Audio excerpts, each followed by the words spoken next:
The Volvo 340 must be one of the most fascinating family cars of the 1970s and 80s. We've got Volvo power in this 360 GLT, 60 for the bigger engine, but you could have a continuously variable transmission or a transaxle, both with the Dion rear suspension. Incredible. But the Volvo 340 was actually conceived as a DAF, the P900 project, to replace their much smaller cars with something a bit more family orientated. But Volvo took an interest in DAF because of its relationship with Renault. Renault was supplying the smaller engines, 1.3 in the earlier DAFs. These were developed around a 1.4. But Volvo thought this could work for us, so bought a huge stake in DAF and ended up taking over DAF entirely, the car division, to become Volvo Netherlands. And the design was by John de Vries, who sadly passed away fairly recently, I think, possibly the last year or two. Also designed the Volvo 480, another Dutch Volvo, if you like. But some fascinating engineering on display here, and it's an interesting story. So unsurprisingly, given it was a DAF, it used a CVT transmission.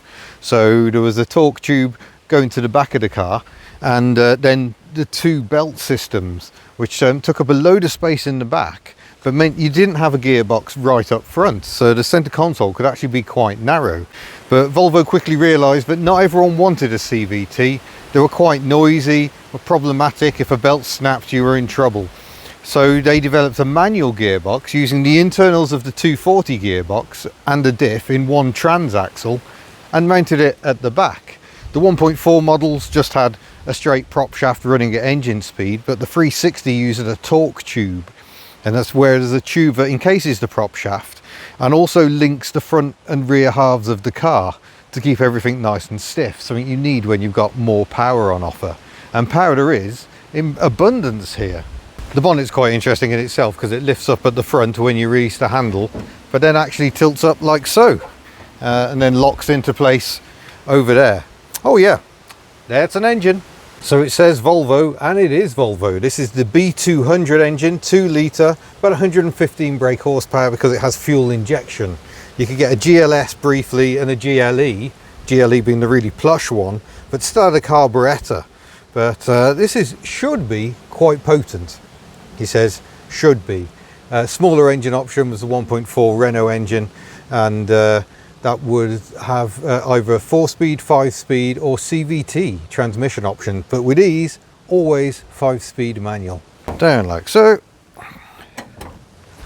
and then push it back.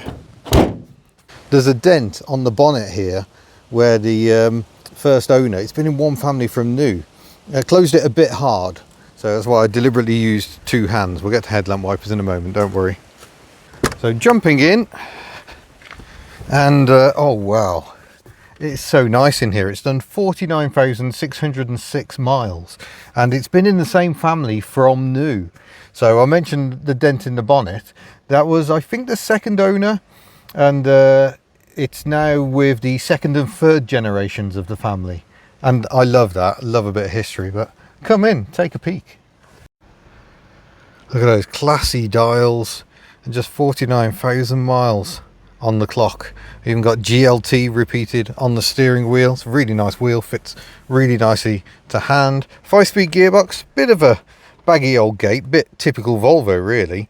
And of course that is going to the rear of the car. That's where the gearbox is, which means this can be fairly slim.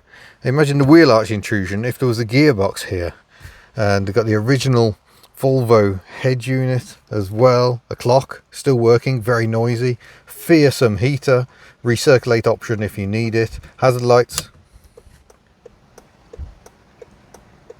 proper indicator noises. Got a glove box over here as well. Got some touch-up paint because I noticed quite a few stone chips on that bonnet. And we've got the original document pack in here as well by the look of it. Look at that. Welcome to the Volvo family. So they were very proud of this car, Volvo, and very proud of its safety record as well. That's really nice to still have. And we've got the adapter so you can listen to your iPad with your cassette player. plug it into the cassette deck, which I note has auto reverse. Very fancy. This one's had some upgrades, including that was like an amp to boost the sound of it. That's a bit posh. Cigarette lighter, little ashtray. That hasn't had much use. Seems mostly for dog poo bags. They get everywhere. Down here, weirdly, we've got the fog light switch and rear wiper. And this is because it's got aftermarket rear shocks, and I think you can adjust the pressure on them. Or is it even a coolant temperature? I don't know what that is. Intriguing. Electric window switches are back here next to the handbrake. The seats, supremely comfortable seats with lumbar adjustment. I had similar seats in my Reliant Fox actually, and they are superb. I think the GLT spec meant all this was blacked out for extra sportiness.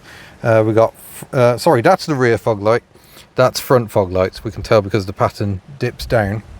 Heated rear window and lamp control, and the pedals down here. I remember the first time I drove one of these, I thought the pedals felt really weird, but they feel fine now. I don't know what I was on about. Volvo branded little door tweeters there, a blanking plug for the window winder on lesser models, and we've got the pockets in the door as well. All very lovely. Moving to the rear, I've got some lovely old original stickers there, and hopping aboard, and you sit quite high up because there's quite a lot of mechanical stuff going on under here. We've got either a transaxle, as in this case, or you got the CVT system itself takes up quite a lot of space.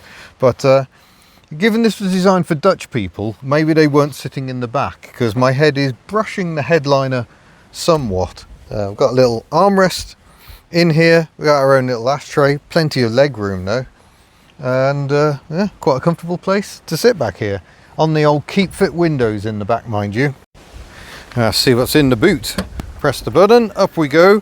Quite a high lip, but oh, what's that? A Power Less is More hoodie available from the Hubnut store? Why ever not? Do check the link in the description below.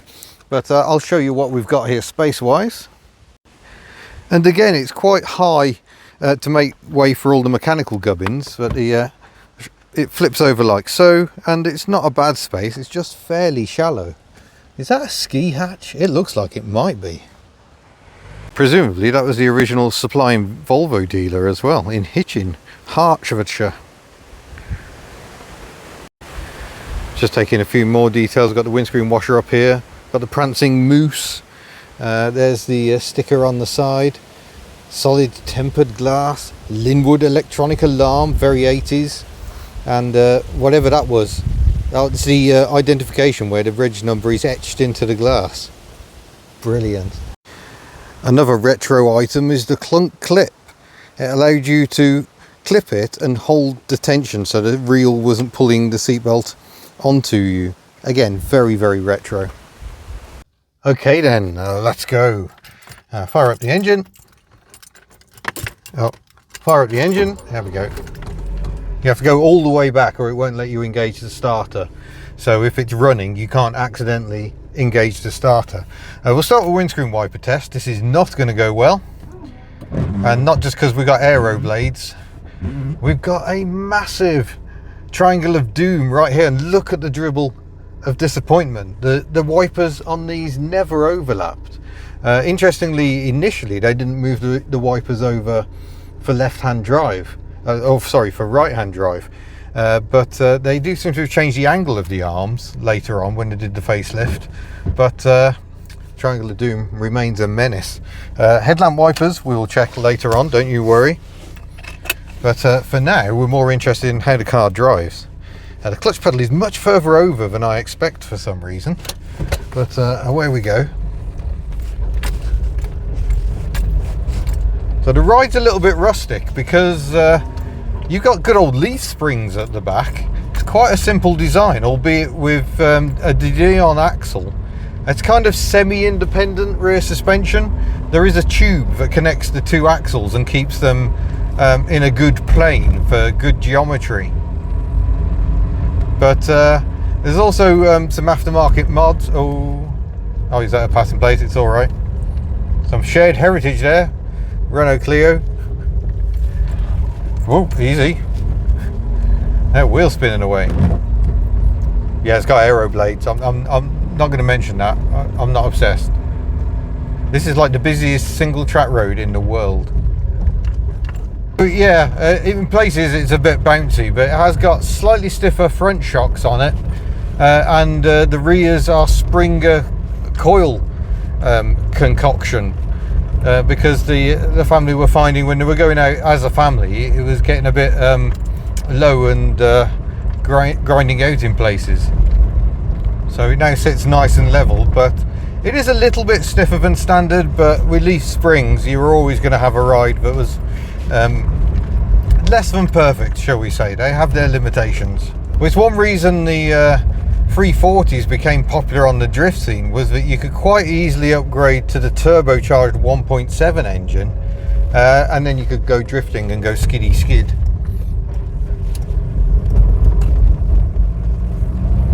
Nice lustful torquey engine. It's presented as sort of a performance car, but it really isn't one. 115 horsepower is roughly equivalent to a Peugeot GTI, but it's a bit of a heavier car, I think, and I think this one may have lost a few ponies. That is foot flat to the floor.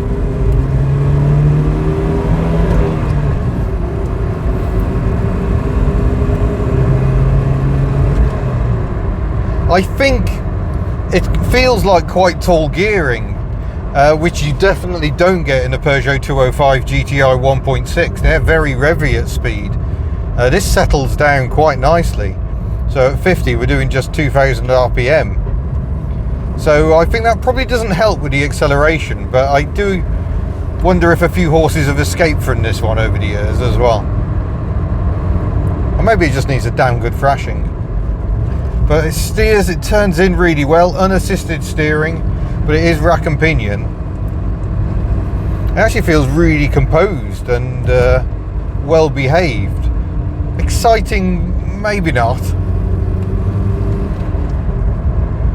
but competent certainly. But yeah, that gear change just feels pure Volvo. Apparently that's how they feel, whether they're front or rear gearbox mounted. I almost bought one of these for like 150 quid. It's just crazy. Everyone's going that way, so let's go this way.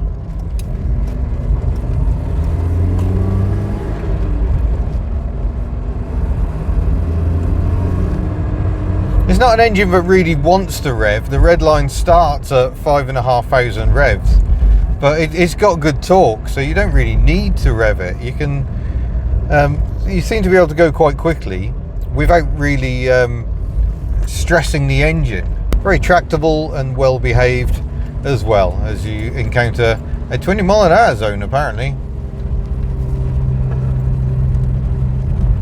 It's all very pretty around here. So the Volvo 340 was launched as a Volvo in 1976, by which time the smaller DAF 66 had become the Volvo 66. So the two were sold alongside each other briefly for a time, but then the 340 took over and firmly became part of the Volvo range. Nice little column stalks, got a mist function on the wipers as well. That's quite good. And all the controls sort of fit nicely to hand. Everything's quite close. It feels really sure-footed. It's a very well located sort of back end, so it doesn't feel twitchy or likely to misbehave unless you do something really stupid, which I'm going to avoid doing because this example is so clean. It's not immaculate, and I like that. It's got signs of use. It's got those chips along the bonnet that suggest perhaps it was doing rural roads or motorways at some point in its life. I imagine it'd be very good on a motorway, probably preferable to a 205 GTI 1.6.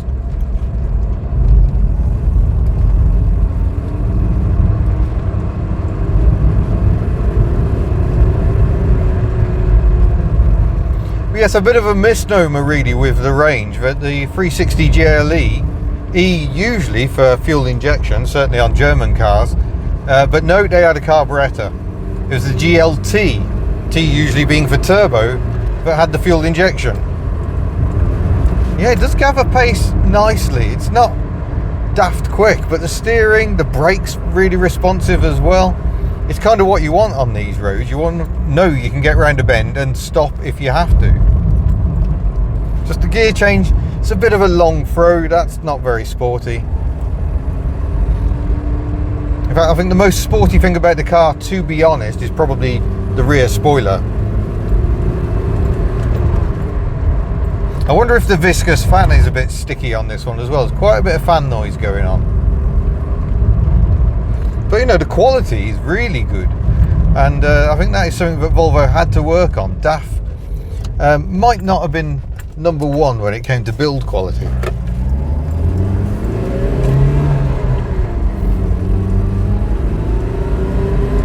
But yeah, it's not really a sporty sound, and it's not really a sporty drive. It's accomplished, it's competent, but it's not fun. I'd say it's a staggeringly competent car for its class though, especially as, you know, unusually it's rear wheel drive. I think pretty much everything else it was up against would have been front wheel drive by this point in time. Oh hi, you're big and yellow. Oh, I've got the engine off boost now. Torque kicks in about 2,500 revs. Below that, it's a bit flat.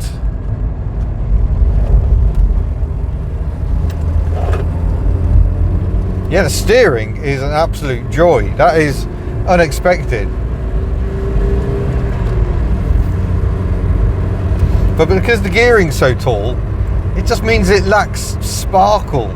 It gathers its pace. It doesn't fling you back in the seat. But speaking of seats, these seats are so comfortable. They're really soft and you sink into them, which means they hold you nicely as well. Oh, this is this may not be a sparkling performer, but it's still good fun to drive down a road like this. Oh yes. Well, there we go. The ads claimed it handles like a Porsche.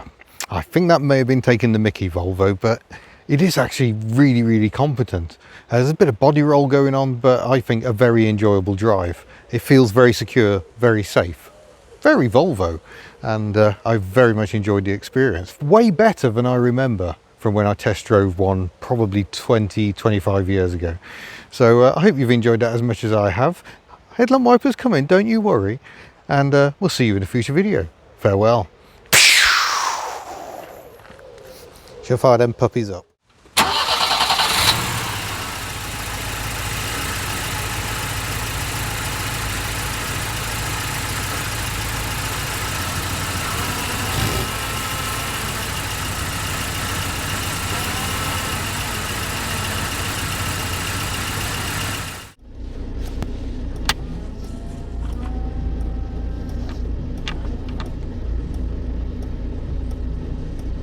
Very sedate. Oh. Park it yourself.